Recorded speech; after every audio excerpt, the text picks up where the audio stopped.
ఏం చేస్తుంటారు? బిజినెస్ అన్న. ఇప్పుడు పిఠాపురంలో పక్క పవన్ కళ్యాణ్ గారు పక్క వంగగీత గారు పోటీ చేస్తారు. ఎవరికి వెళ్తారంటారు మాటలో?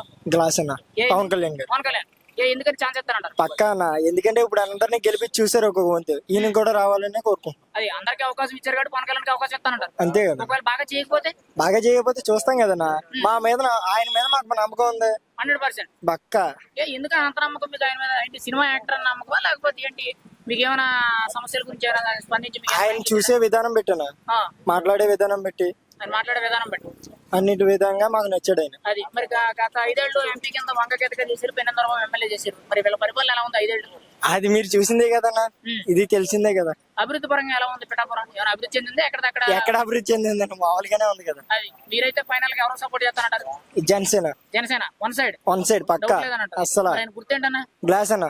మరి ఇప్పుడు చాలా మంది కుర్రోళ్ళు ఏదో ఉడికరత్నంతో ఆవేశంతో మాట్లాడుతున్నారు, వాళ్ళకేం తెలుసు అంటారు చాలా మంది. మీరేమంటారు దాని గురించి? వాళ్ళకి ఏం తెలిసింది అంటారన్న. ఇప్పుడు పక్కా వస్తుందన్న గ్లాస్.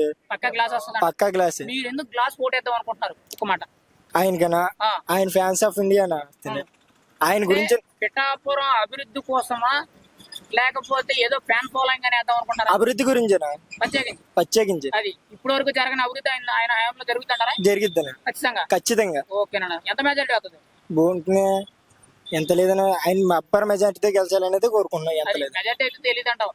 బంపర్ మెజారిటీ ఒక్కడ ఓటేద్దాం, 4 చేతి ఓటేద్దామా? నేను నా 6 కుటుంబం, మా ఫ్రెండ్స్ ఇంకా 10 మంది ఉన్నారు. ఖచ్చితంగా వాళ్ళతో కూడా వెళ్తాను. అది ఖచ్చితంగా నువ్వు 10 మంది మార్పు కోసం మొదటి అడిగేస్తానంటావు. అవునన్నా. ఓకేనా, థ్యాంక్ యూ.